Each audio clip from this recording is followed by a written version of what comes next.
Coming up on Tech News Today, everybody's all whipped up about the Xbox dashboard. We'll tell you why. Also, Facebook causes Gowalla to shut down, and what you need to know and what you don't need to worry about with Carrier IQ. Coming up next.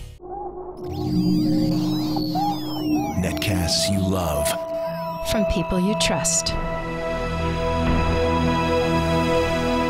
This is TWiT. Bandwidth for Tech News Today is provided by Cachefly at CACHEFLY.com.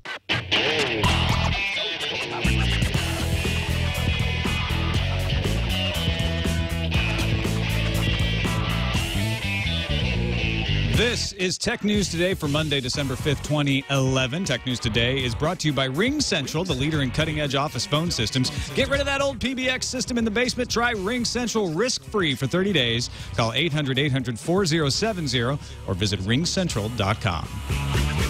Welcome to Tech News Today. I'm Tom Merritt. I'm Iyaz Akhtar. And I'm Jason Howell. Sarah Lane is in France all week. We'll have her on the show when we can get her connected. But joining us today, freelance editor Don Reisinger. You'll see his work on CNET and eWeek, SlashGear, and all over the place. Welcome, Don.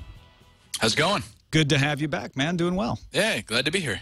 Let's kick off with the Xbox 360. I guess the embargoes were lifted Sunday night because everybody came with their reviews of the new dashboard that Microsoft is launching tomorrow. So you're going to hear about it all day today, and then hopefully you'll get it tomorrow, barring some sort of download error.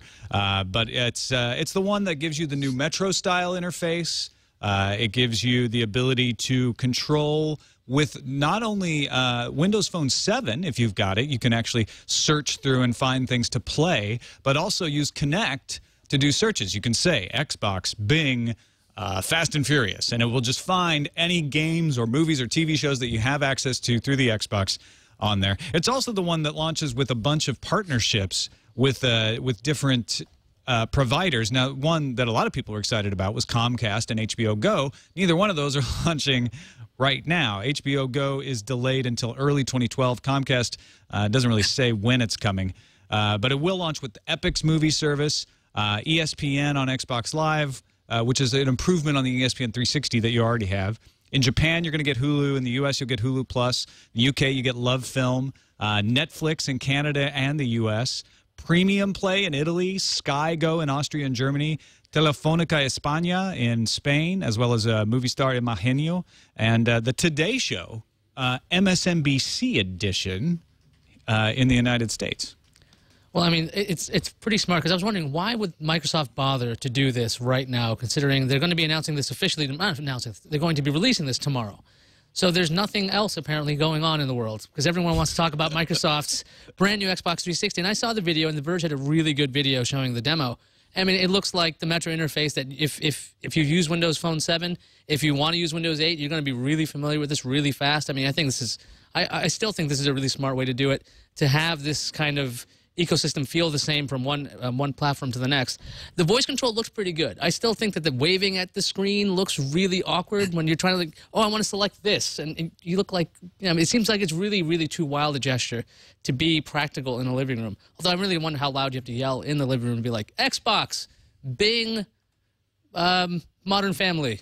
And like, it just seems like it's... I've got, do you have the Connect? No. I have the Connect, and I can, they said they have improved the responsiveness of it with this dashboard update, and it actually works really well. It's pretty crazy to be sitting there and say, Xbox, ESPN 360, and it just switches to ESPN, and then you can go, like, you know, swipe your hand to the right, and it changes the slides as you page through all the different things that you can pick. Now the interface is going to be built to handle that better, so hopefully the controls improve, and the interface with that Metro style becomes easier to kind of point at things. Don, what do you think? Yeah, I mean, well, first of all, I have a Connect. I haven't used it in probably a year. I mean, I don't like it. I hate the motion thing. I don't know what it is. I don't even know why I bought it in the first place. But, I mean, I hate the motion thing. I don't like controlling things like that.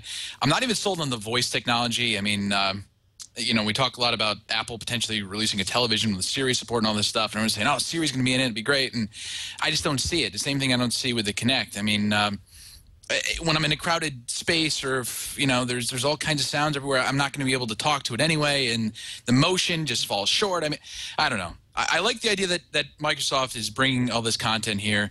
I think it's a smart move. I think it helps differentiate the product from the PlayStation 3, because they're really kind of getting close in terms of the services already offered, like Netflix and Hulu Plus and things. But at the end of the day, I just don't like the integration with Kinect.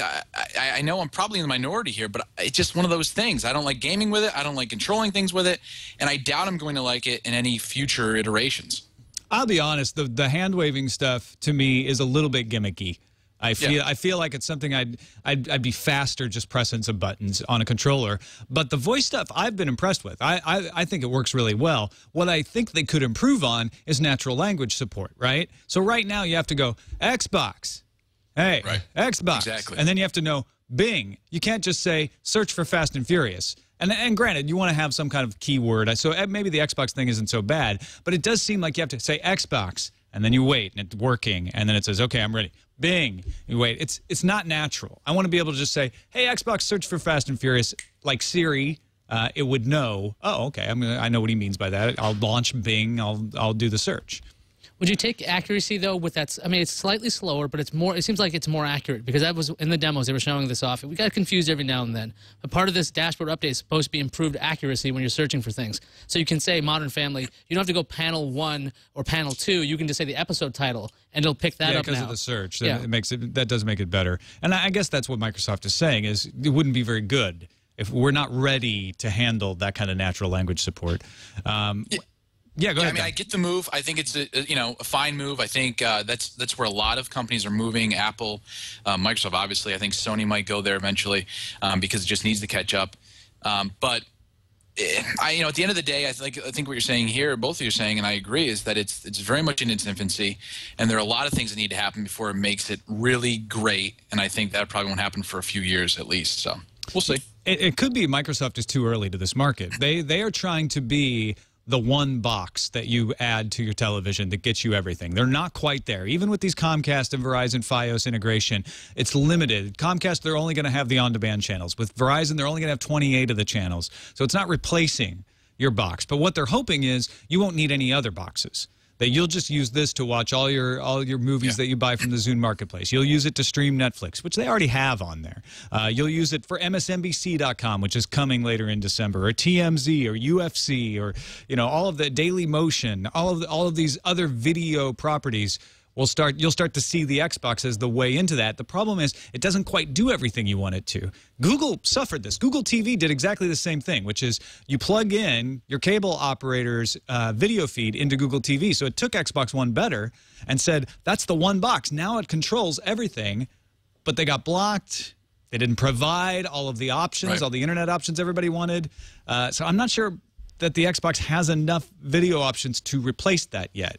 But because they have all Go ahead. Because they have all these content deals, at least they don't have to worry about things getting blocked in the future. I mean, Google was kind of banking on, it's a browser, so simply... Well, everybody forgets Google had deals too. They just also added a browser. They added a browser, and they certainly got blocked from sites like Hulu and things like that. But the real thing I think that both Google TV and Xbox 360 are trying to do with these things is this idea of you don't need to worry about where it is. You don't know if it's on Epix. Is it on MSNBC? Is it on ESPN? You go... Bing, search for show. You don't care where it is. If it's on Netflix or if it's on Hulu, as long as it's there, that's all you want to know. But that's not going to. When that's going to fail is when you are like, the show is out there, and you say find the show, and Xbox goes, I can't find it because I don't have a deal with that provider. Yeah, and the other issue is, I think, and this is, I think, what Google TV really ran into too, as well as the content problems, is how do you get all this technology and all these ideas to the average mainstream consumer who doesn't do what we do. They're not spending their lives thinking about this and doing this stuff. I mean, you have millions and millions of Xboxes out there, and a lot of those people that are using them are simply playing games offline. They don't necessarily know how to hook up Xbox Live. They don't know how to control the Kinect. They don't. I mean, that's the other element here that I think Google and Microsoft are running into. They're not necessarily conveying the correct message to the average consumer and saying, look, this is what you need to do. This is why you need to do it. And here's how to do it. And until either company does that or some other company that comes along that can do that, I think you're going to see not as great adoption of this as Microsoft would have you believe. Yeah, I think it's something like 57 million Xbox users and 30-some million of them are on Xbox Live. So that tells you something right there. You've got around 20 million people who are like, I'm not even using Xbox Live. Forget it. Yeah. And you have to have Xbox Live to make all this stuff work. Let's move on to other big story today. Facebook does officially get the Gowalla founders and team. But they didn't buy Gowalla. You might have heard on Friday after Tech News Today, it was reported by CNN that Facebook was going to buy Gowalla. It didn't play out exactly that way. The Gowalla founders and several team members are joining Facebook. They'll move to the Palo Alto headquarters of Facebook and work on, one would assume, geolocation technology for Facebook. Facebook has Facebook Places. The Gowalla service itself, though, will be winding down by the end of January. They'll make options available to export data, but Facebook is not acquiring Gowalla, and they're not acquiring any of the property involved with Gowalla. They're merely hiring the founders and several of the team members. So I don't know if it's an acqui-hire, as they call it, in this case, because they're not buying the company. They're just hiring just taking the people, yeah. Yeah. Yeah, and I don't think it's actually – I personally don't think that this is going to be too much what these people are going to do is going to be focused too much on geolocation stuff. I think Facebook right now is thinking seriously about serious advancements, especially when they have the IPO. They want to be able to impress some would-be investors, impress some major banks, and I think they're probably going to bring this talent on. They probably liked what they saw with Gowalla somewhere along the way, and they're saying, look, we want to work on these other things, and we want to use your expertise there. So I think maybe there might be some improvement here or there with Places and everything else, but I think this is really a chance for Facebook to say, we're going to take these people and we're going to put them into other areas where they can help us work on some projects that we haven't yet announced that have maybe little or nothing to do with location stuff.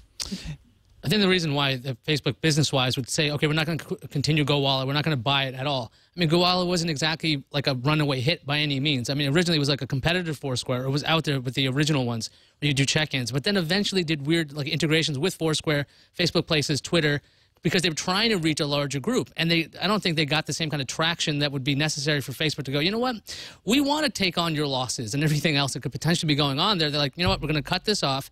Gowalla, you can do what you want with the data.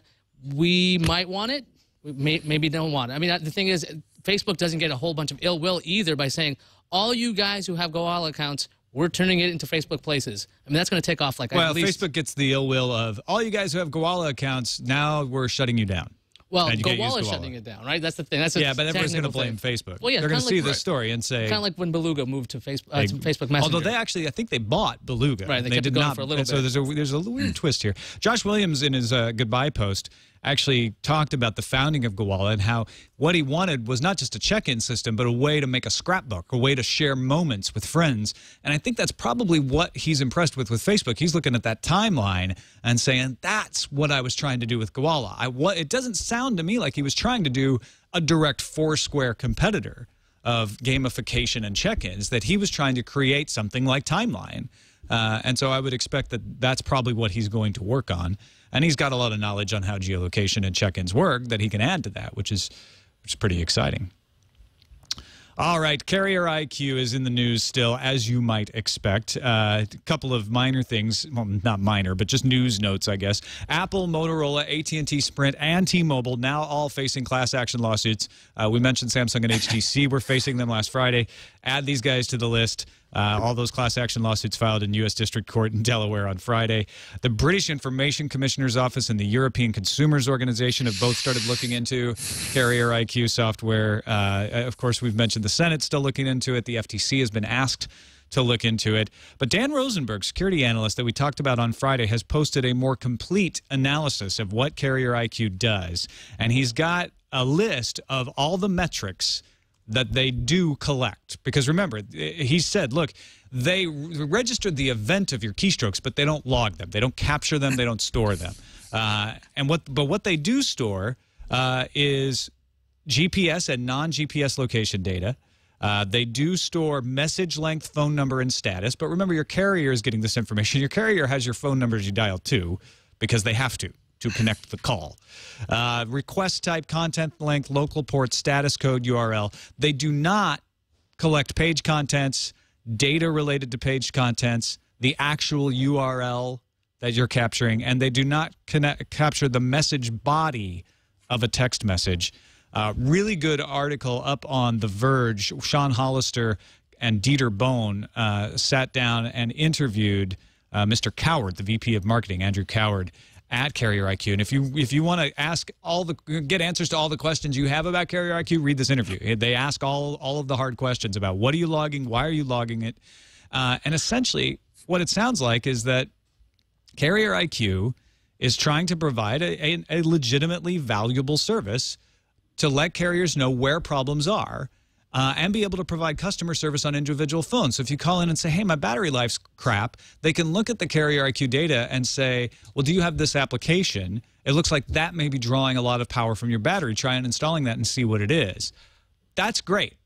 I'm all for that if I have opted in and I know it's happening. Well, Sprint is one of the companies that said that they're a carrier that has actually used Carrier IQ. All of the U.S. carriers except Verizon have said they use it. So Sprint, well, I looked at Sprint's privacy policy. Okay, now you agree, if you go to Sprint, you agree to the customer agreement, which also integrates an ever-changing privacy agreement. And they say flat out in here, I mean, information we automatically collect. We automatically receive certain types of information. Whenever you use our services, we may collect information about your device, your computer, and online activities. And they go on to basically say they can do whatever they want. They can look at your stuff all day, every day. So the question is, did everybody who uses a cell phone, did they have notice? And the thing is, they did. It's in these horrible... That's pretty vague notice. Well, it goes on for a bit. In fact, Andrew Coward, in the interview on The Verge, said... He's like, I have trusted the carriers to put this in their privacy policies and their terms of service, and it sounds like some of them did not. Well, they have some. We may use systems or tools to follow your use of our services, including. So this could be a lot more than this. Using cookies, web beacons, and other tracking mechanisms.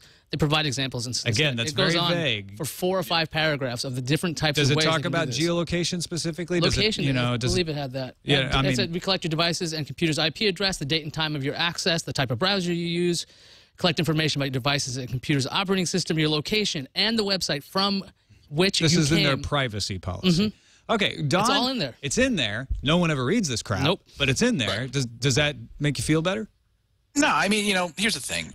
These carriers don't make me feel better in general. Carrier IQ does what it does, and I agree with you. I personally think it does some good. It does help out in some ways. Obviously, the carriers had to. I'm a firm believer here that carriers have more knowledge about the impact certain things like a Carrier IQ can have than they let on, and I think that's why they have those vague things, and they say that that's their go-to. Hey, look, it was in the privacy policy, but they don't necessarily want to talk about Carrier IQ because they know that something might happen. It might make them look even worse. So I kind of get that. I kind of get that the privacy policy is kind of stupid. Let's be honest, and I also agree that Carrier IQ is probably, I think it was blown way out of proportion in the beginning. I think the more you hear about it, the more you say, okay, it kind of makes sense. Apple saying that it's going to get rid of it in iOS, I think is interesting. I think it's more window dressing than anything else. I think it's, hey, look, guys, we're not doing that. So does it make me feel better? I didn't really feel that bad in the beginning. My biggest issue is and always has been with the carriers. I think that these companies are major issues. They're major black marks on the mobile industry, and unfortunately, there's nothing we can do about it right now. But yeah, I'm pretty much right there with you. I think that if you have it in the privacy policy, that's the bare minimum that you need to do. And it was my understanding that that they hadn't had them based on what Andrew Coward said. So I'm glad, Iyaz, you found that. And that may be true for AT&T and T-Mobile. It may be in there. But I think what's better and more responsible to do is not hide the fact that it's there. Give you, when you set up the phone, say, we would like to collect device information to improve network performance and provide you better customer service. Is that okay? Yes. Make it opt-in. Make it very clear. Because even if it's in the privacy policy, people still freak out later. So it's just in your best interest as a carrier to do this. The reason they don't want to do it is because some people will say no, and they want to collect this from as many people as possible. And when have we ever expected carriers to do what's in their best interest? I mean, time and again, we can come up with very simple solutions to very basic problems, and yet they never find the solution themselves. And this is just another example. It shocks me that all of these companies can continue to make these mistakes, can continue to do the dumb things, and never realize that, gee, had we just addressed it in the beginning and been open with people in the beginning, we can eliminate all of these problems. It's incredible. I mean, it's laughable. It really is. I think the other thing that's going on here, and Andrew Coward points this out in his interview with The Verge, the history here is coming from the feature phone. Carrier IQ had operating system level software on feature phones, and no one thought anything about it, because on a feature phone you don't have the concept of apps, you don't have the concept of owning a computer, you don't have the concept of, wait, what things are running. It's a phone, it makes calls, maybe it gives you a little weather or bus time every once in a while. That's it. And so at that point, they're not even considering this sort of stuff being an issue, because everything on the phone is assumed to go to the carriers, right? It's only with the advent of smartphones, the popularity of smartphones, and the idea of having apps and the increase in the amount of information you're storing on a phone that we suddenly start to think of this as a computer, and the industry is starting to catch up with that. But that's why they have this built into the operating system as a hidden process that you can't kill, because its heritage is as a feature phone. I'm not saying that that's an excuse, but that's why. That's where this comes from. And the carriers up until now have considered phones to be theirs, to be extensions of their network that they monitor and they manage. And now that we have smartphones, we consider them ours. They're no longer this thing that we quasi-rent, even though that's sort of the way it is with contracts and everything. They are our computers with our data, and the attitude from the carriers has to adapt to that. And Tom, I agree with your concept of opting in and the way that the phone companies are looking at this. At the very least, there should just be a way to go into your settings and go, look, I want to turn this off.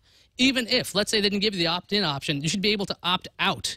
At least there's nothing you can do about it unless you want to completely redo your operating system, find a different carrier, or do other things like that. That seems like you have to go way out of your way just to take your phone and make it do what you want it to do.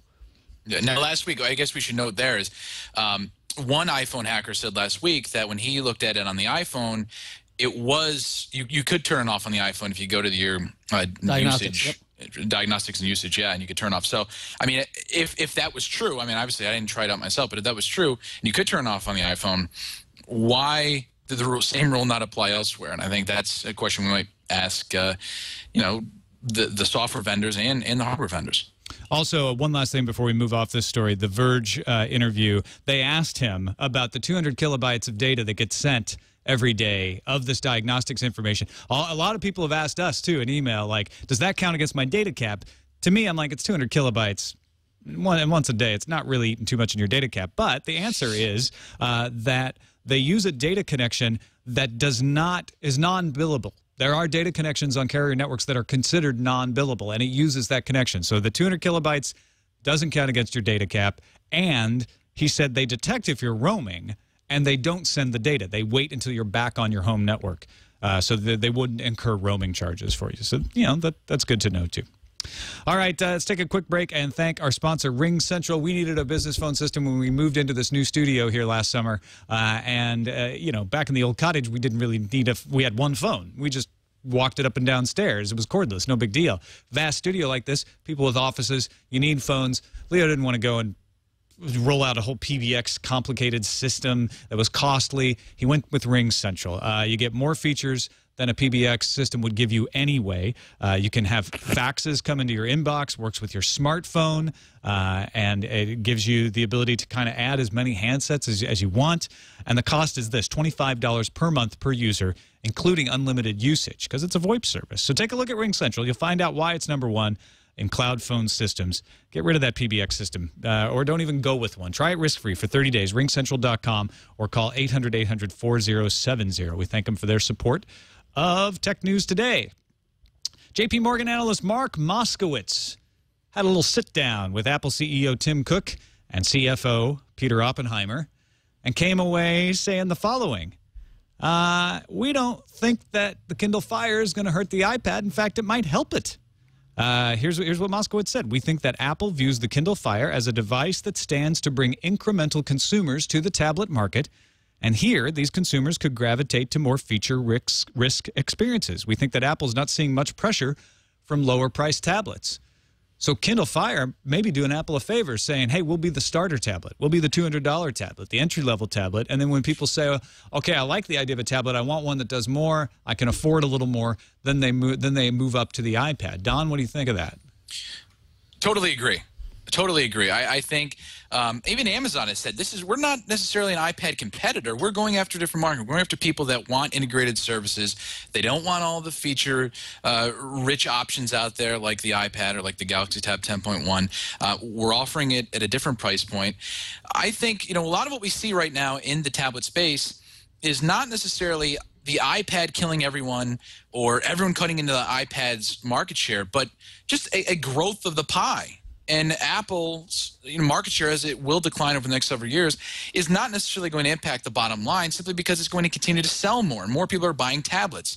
And so if they buy the Kindle Fire at the discounted rate, I do think that over time, hey, look, I want to see what tablets are all about. I put down $200 for a Kindle Fire. Now I like it, but you know what? It does fall short in some areas, or I want something more, so now I'll go to the iPad, or I'll go to the Galaxy Tab 10, whatever.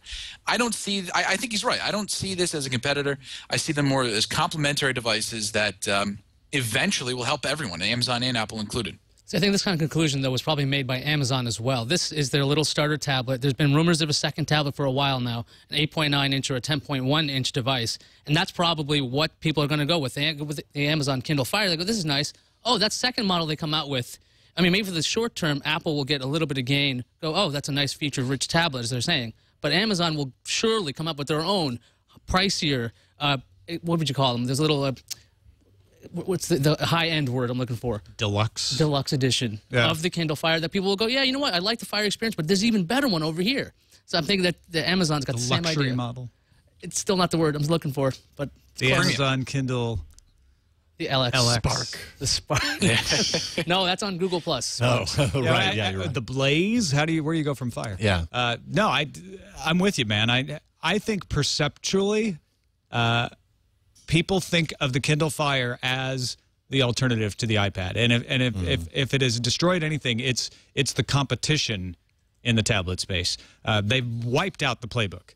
RIM had to lower the playbook's price to $199, which means they're taking a loss on every single playbook that they sell. And unlike Amazon, they don't have a robust content marketplace to make up that money as a loss leader. Yeah, and I think because we've had cheap tablets before. I mean, Vizio had that cheap tablet.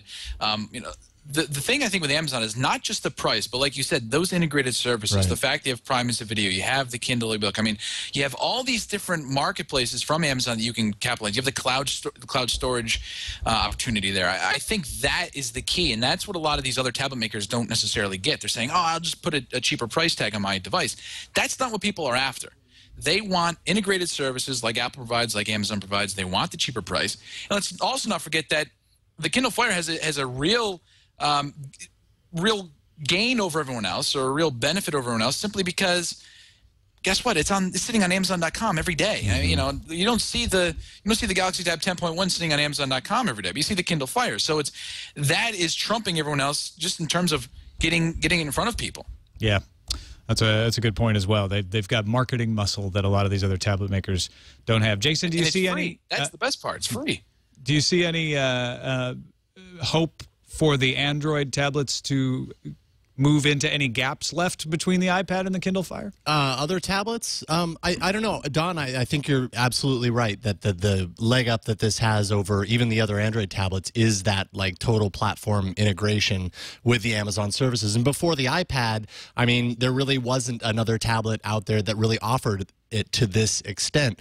I don't necessarily think that this, I mean, I do agree that this is kind of a gateway for other tablets. Like people might get this and then want something a little bit more powerful, but I don't think that necessarily means that those people then end up moving to the iPad, because that's a different ecosystem. They've spent, hopefully at this point, hopefully Amazon hopes that they've spent a lot of money in their ecosystem already. So if they upgrade to another Android tablet that can still where they could download the Amazon Marketplace, yeah, right. Even if it isn't an Amazon tablet. Well, Amazon doesn't want them to do that. That's why they're going to come out with the Right, if they come out with a more expensive, Amazon bigger, the full-featured. Kindle Backdraft. Sure. As Islander. I liked Inferno with somebody else's Inferno, suggestion. there It we actually go. sounds like something they would probably market. There we go. You know, one other point in this, real quick. I was just thinking that, not only just is this competition with other companies potentially, but I think we're now seeing a real battle when you talk about the Android market between Google and Amazon. I mean, when you play with the Amazon OS on the Kindle Fire, I have one, and it's totally different than what the Android experience you'll see elsewhere.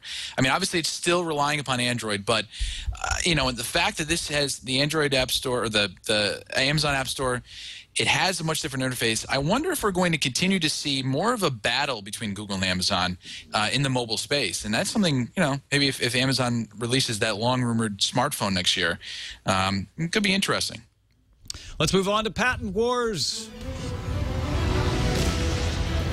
Speaking of fire. Bumper's got way too much usage. It really does. I'm starting to get tired of it. California U.S. District Judge Lucy Coe in California, that's why she's the California U.S. District Court judge, denied Apple's request for a preliminary injunction denying sales of Samsung Galaxy tablets and smartphones. Judge Coe ruled Apple did not prove that Samsung's products on the market would cause irreparable harm. However, the judge did note Apple has proven it's likely to succeed in proving that Samsung's products infringe patents. Now, if that sounds confusing to you, here's the thing. She looked at the patents, and The Verge, again, has a really good breakdown of this. 4 design patents at issue here. She found that 2 of them were likely invalid, one because of prior art, another because it just didn't seem likely to have been a valid patent. Other 2 were likely valid. However, they did not cause irreparable harm to Apple, and therefore Samsung could keep selling them. Now, they would likely infringe, and it sounds like the case might go against Samsung, but I guess what the judge is saying is, look, Apple licensed at least one of these patents, the one related to scrolling functionality, to Nokia and IBM. So it can't really harm the marketplace for Apple if you can buy other phones that do the same thing already that Apple has licensed. All this means is that Samsung didn't properly pay the license, and so they're going to have to come to terms. And in fact, apparently, Apple tried to license one of the patents to Samsung during a negotiation in November 2010. Yeah, back to the irreparable harm part. That just means the court, as far as they're concerned, is that money will be enough for Apple to be made whole. If it really was causing irreparable harm, it would be like a case where Apple's phones weren't selling as well or the tablets weren't selling as well because that other thing is on that same shelf. And that's not what the judges are saying, because if this other patent that's involved here, because those are design patents, and the patent that's being discussed is this scrolling patent that's being licensed. If that's the 2 that are found likely to infringe, one is a scrolling patent, and I can't remember what the other one is.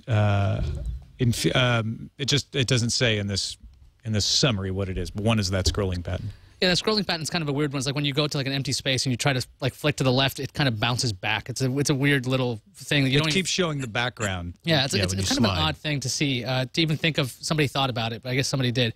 But the fact is, Apple. A lot of people think that Apple goes out there and they're clubbing people over the head and saying you're never going to get our patents, and they're licensing stuff all the time. And they were willing to work with Samsung if Samsung was going to pay them.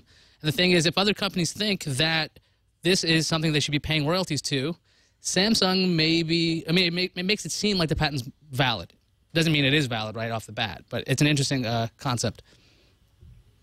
Yeah, I mean, this whole thing, it's I don't know. I'm kind of sick and tired of the whole Apple Samsung thing. What happened to all these patents? It's getting annoying. I mean, if you look at Apple and Samsung in Australia, it gets crazy. If you look at Apple and Samsung in parts of Asia, it gets crazy. In Europe, a world war.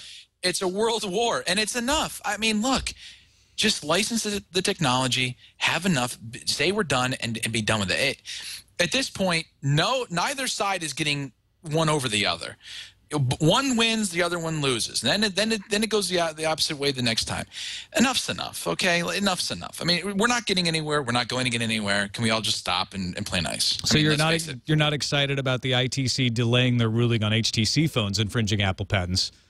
They're not going to they're not going to rule on that till December 14th now. Yeah, everything's Tom. It drives me crazy. Like it really does. I sit here and I watch this stuff, and I'll tell you what. Google was right months ago when the chief legal officer, whose name escapes me at the moment, but said, "Look, all this talk of patent lawsuits and all these patent lawsuits are just hurting the industry as a whole. I understand we all have to protect our patents, and if they're being violated, that's one thing. But at the end of the day, can't we learn to go back to the play yard and say, look, how do we solve this like human beings? And why don't we just, like little kids, say, okay, you took my toy, now let's make it right. Okay, enough with all this. It's just making it worse, and it's just hurting everybody. Well, Steve Jobs wanted to go thermonuclear on Google. That's what it said in the yeah, Steve Jobs bio. So I mean, please. That's what happened. I thought it was interesting that they were even talking in November 2010. I want to know what happened in that meeting, because my guess now is that Apple decided, okay, Samsung's a chip supplier. Maybe we don't go thermonuclear on Samsung. Let's have a meeting. And something went wrong in there. That was the Archduke Franz Ferdinand assassination of this patent war that launched everything. The worst thing is if they were having negotiations, that means there was something to negotiate about. Samsung wasn't saying, okay, this is invalid. Apple probably had a pretty good point on what was going on at that time. And whatever happened between those two, it just reminds me of the whole Google Sun thing, where Google's working on Android. They're like, it's going to work with Java. It's going to be great. And then they decided at the very end not to use Java. They're going to use their own version of it. And then this huge lawsuit broke out between Oracle, that now owns Sun, and Google, just saying, like, you were too close to our stuff. So maybe that's why you are infringing on our stuff, because you saw what we were doing. We were talking about it, and then you just back out and you're doing your own thing. It just kind of stinks. Let's finish off with some non-patent news. Yay. A leaked roadmap for the Intel Ivy Bridge 22-nanometer CPU. Verge reporting it from AnandTech and Tom's Hardware. It's set to ship in the second quarter of 2012. Previously, we'd heard first half of 2012. Now we've got a little more of a focused leak, second quarter of 2012. And the specs show an i5 and an i7 Ivy Bridge, with focused on improved graphics, so it'll support DirectX 11, and lower power consumption. The 8 standard chips shown have a 19% lower thermal design power. That means they don't have to be cooled as much, which means it saves on battery. 19% lower than their current Sandy Bridge equivalents anyway. So the DirectX 11 means better game support on an like a system on a chip versus having a discrete graphics card. That means theoretically one day those Ultrabooks, if they survive, and they're running some variant of this, you'll be able to do some real games, assuming you download them, because Ultrabooks don't have optical drives. That means by summer we could have some pretty sweet Ivy Bridge machines out there. Could be. And I think that's pretty neat. I'm really excited. As you know, I'm kind of a gamer, and I game a lot, and so all this stuff matters. On mobile products, on consoles, and everything. And I'm excited by the prospect of that. I'm excited by the Tegra 3. I think that is an important step forward for mobile gaming. I'm really liking this. I really am. I think a lot of the industry is realizing that gaming is central to success, not only in that market, but in other markets that grow out of that. So I think what we're seeing right now is real growth in those areas, and I'm excited. I really am. Nothing in this leak about i3 or the mobile versions of Ivy Bridge, but we'll keep an eye out for that. Let's move on to the news fuse.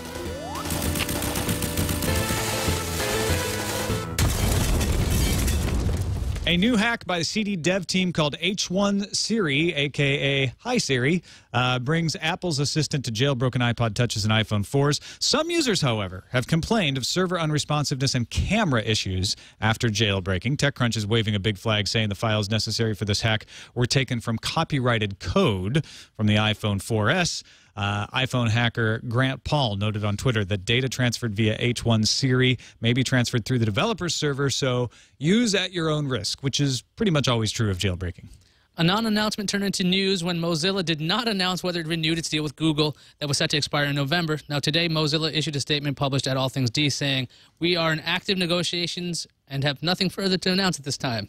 In 2010, Google searches ran through the Firefox browser accounted for 84% of Mozilla's revenue, so it has a lot of people freaked out if they don't get this deal. Speaking to the Inquirer via Twitter, Kaspersky CEO Eugene Kaspersky, hence the name, announced the company will no longer be a part of the Business Software Alliance as of the first day of 2012. Why? Well, the BSA initially supported SOPA, the Stop Online Piracy Act. The alliance has since softened its stance, saying SOPA still needs work before it would fully support the legislation. Kaspersky has yet to comment if the company's decision will be influenced by the BSA's slight change of stance, but it doesn't sound like it. Samsung released a video showing off a new concept, a flexible and transparent mobile display that could handle phone calls, project images in 3D, be capable of real-time translation, as well as handle touch inputs. This super thin display concept also apparently has a camera and some kind of power supply. Well, I don't know exactly how this thing works. Samsung plans to really introduce devices with flexible displays next year, but don't expect this concept, this super thin. It's like this transparent piece of plastic that has stuff displayed on it. You never confuse it with an iPad. That's true. Now, the question is, though, can you see it from the other side? Because if we're talking about privacy and things, you know, what can you see from the other side if you're trying to, you know, let's say I'm trying to hide something on the phone, you know, or the device, the screen. Can you see it from the other side? Or you're wondering about those really explicit augmented reality apps. Watch out for those backwards speaking people. Exactly. I move my head. Dell is no longer offering the Android-powered Streak 7 on its site and issued a statement to Engadget referring to the Streak 7 in the past tense.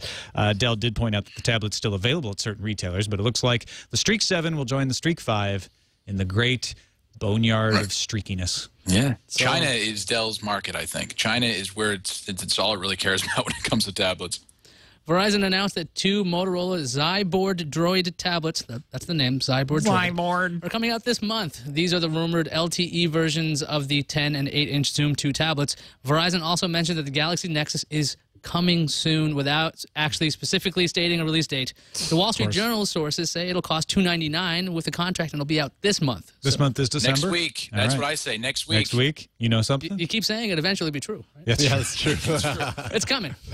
A new bill called the Mobile Informational Call Act of 2010 or 2011, a.k.a. MICA, would allow automated calls to cell phones. Currently, the practice of robocalling is illegal to cell phones based on the concept that, hey, I'd have to pay for those minutes.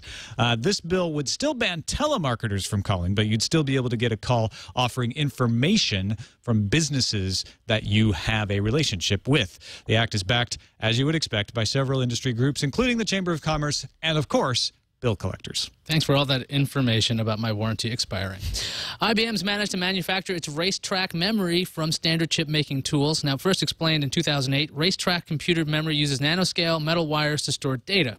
Now, IBM's manufactured component bodes well for the future, but practically, this thing they actually manufactured can only move a single bit in each nanowire, according to an experimental physicist. Yeah, but this is huge. This is the thing that could actually replace flash memory.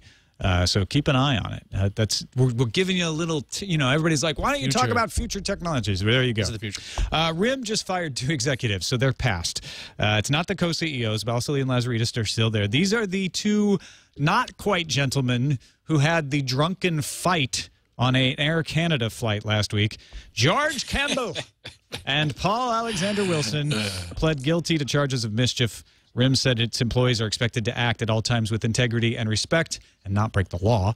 So now you know. Fighting on a plane, not advocated by RIM. That's glad that's clear. Fight on a plane, lose your job. Let's check the randomizer. Randomizer. Got more future tech for you in the randomizer. This one's really future, though. A Switzerland-based team is using molybdenite disulfide, MOS2. Remember those letters, MOS2, a dark-colored, naturally occurring mineral as a replacement for silicon. Now, this does a few things. One, it's really abundant. So, we've talked about rare earth problems where like China has the majority of the rare earth minerals and they could get really expensive at any moment. There's something like 19 million metric tons of MOS2. So it's, $100 for a 1 centimeter by 1 centimeter crystal, which goes a long way. The other thing is MOS2 can be made thinner than silicon can. So you could actually create not only thinner chips for thinner devices, but also chips that use less power because they don't have to be cooled as much. That, and they can be flexible. So you could actually maybe one day see that Samsung device that can flex a little bit. Yeah. I mean, the flexible displays if you got a are flexible real. display and then a flexible power. You're not going to have any rigid parts on this. So this is actually pretty cool because, I mean, that changes form factors in general for lots of different devices, from like phones. Maybe wrist phones don't have to look as dumb as an iPod Nano on a watch, Yeah. It could look really nice and slick. The competitor for this is graphene. And graphene can't be as flexible. Go ahead, Don. Yeah, I was just going to say, I mean, I love all this talk of future tech because I think, like you guys, I mean, I'm excited by it. But the biggest problem is and always has been with a lot of these different things, a lot of ideas out there for different chips and everything else. The main companies, the dominant companies just won't allow it. I mean, they have so much invested in their own technologies, and there's so much in the way of costs that go into their the roadmap over the next 5 years, 10 years that they won't allow it. And that, I think, is going to be the biggest threat to any of these technologies. How do you overcome that? Either you're acquired by them or you find a way around it, and that is not easy. Yeah, as long as there's competition, though, there's pressure to become the next faster, thinner, more power-efficient chip. And at some point, they're going to run out of space. They're going to run out of runway on current technologies, and they're going to look to these other things. They're going to look to graphene. They're going to look to MOS2, and they're going to say, okay, maybe it's worth the money to sink some investment. But you're right. It does kind of slow down the road because they want it to be extra cheap. They don't want to have to rip out all the infrastructure that they've spent so much money rolling in. And I get that. Let's check the calendar. Julian Assange received approval to submit an appeal of his extradition to Sweden on public interest grounds. He has 2 weeks to make his argument to Britain's Supreme Court. Tomorrow, Microsoft plans to hold an event detailing the Windows App Store. Canadians, come and get your Galaxy Nexus on December 7th from Bell or Virgin Mobile. That's 1 whole day earlier than the official release date. North America, no idea when that's coming out. I mean, United States, we still don't know when it's next week. You heard it here, 3rd or 4th. Sony Ericsson's rebranding to just Sony will take place in the middle of 2012. Sony bought out Ericsson back in October. Let's look at what's incoming. Incoming message. Oh, it's a message from David Bixenspan, who says Amazon already has a competitor for Amazon Prime. We talked about the rumor Google might be getting into this business. David says it's called ShopRunner.com. For the same price as Amazon Prime, you get free 2-day shipping on ShopRunner-eligible items and free shipping on returns. And they work with plenty of major sites, so it's not like, well, great, who does ShopRunner work with? Newegg, Toys R Us, Drugstore.com, Sports Authority, Radio Shack, and others like Mac Mall, Musician's Friend, Guitar Center, Hollabird Sports, and more are coming soon. With ShopRunner already having some pretty big names locked up, would Google be better off buying ShopRunner than starting fresh? Definitely an interesting concept of Google buying them. They have a bunch of cash reserves, but I mean, starting their own partnership. I think the partners that Google's lined up, there was rumored to be Macy's, Office Max, and some other you know, Google's got no problem striking partnerships because they have advertising deals with all these guys. So, I'm not sure that they would see it as worth it. They'll probably just try to run ShopRunner into the ground. That's likely to happen. Yeah, that's like their go-to, you know, lately. I mean, they still acquire a lot of companies, but it seems like they're focused most of their acquisitions on these really big moves now. And I think, you know, I think that's what Larry Page is all about. I think he's cleaning out a lot of the junk, and he's saying, look, if we're going to make acquisitions, we want to make big ones that are going to have really major impact on our company. And I'm not sure if ShopRunner would do it. Buy me Motorola. Next email signed by apparently the one and only Anonymous. I didn't realize there was only one of them. Last week, it was mentioned about making a microwave that would read barcodes and heat your food accordingly. Evidently, we are closer to this than realized. What? As I was strolling through the store, I noticed a coffee maker that does just this. You scan the specially made coffee packets, and it will brew according to that packet. Tassimo is the maker if you're interested. Love the show. Now, is the coffee any good, though? Because I love that idea.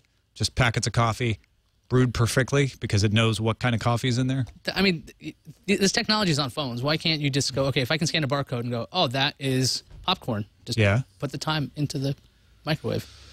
Yeah, no, but we're close. Depressing. This is not supposed to be depressing. It's this is supposed to be heartening. barcode, though. It's not a regular barcode. What's the difference? It scans it. It scans it. So you're saying the Tassimo should come out with a microwave?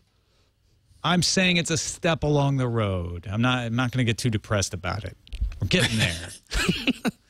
Okay, look on the bright side. Submit and vote on the stories we cover on the show at technewstoday.reddit.com. You're able to not only tell us what stories you want to hear by submitting them, but also looking at what other people have submitted and voting on them. Vote up or down helps us determine what goes into the show each day. Don't forget our Christmas specials are coming up. Our holiday specials include Open Mic, where we select 3 listeners/viewers, call them fans. They don't have to be fanatical, to interview for the show. That might get you on the show a little easier if you're fanatical and crazy. Actually, that might drive you away. I'm just don't be too crazy. Email your submission, why you would like to be selected for our Open Mic show, to TNT@twit.tv with the subject. This is the important part. Open Mic 2011 has to be in the subject line. Tell us why we should pick you. The show will record Monday, December 19th from noon until 1 Pacific time. Yeah, if you guys want, you could do a little video on YouTube along with the reasons why you want to be on the show. That's a great idea. Link to that. It'd be kind of nice to see what you can do. Don Reisinger, thanks so much for taking the time to join us again. It's always great to have you on the show. Let folks know. Thanks, let folks know where they can find your stuff online. Yeah, just go to Twitter. It's Don Reisinger, Don, R-E-I. Oh, it's right there on the bottom of the screen. R-E-I-S-A-N-G-E-R. Talk talk a lot on there about all kinds of stuff I do. So, yeah, see me there, and I'm happy to be here. Thanks a lot. That's it for this edition of Tech News Today. You can find us on the web at twit.tv/TNT. You can send us any kind of email, tnt@twit.tv. And you can give us a call. Leave us a voicemail message using your phone. The carrier IQ will know you made the call. 260-TNT Show is the phone number. Sasha Segan from PCMag.com joins us tomorrow. We'll see you then.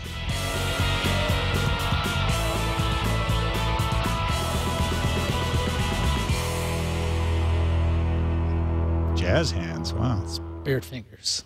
Oh, I'm sorry. Spirit fingers. These are spirit fingers.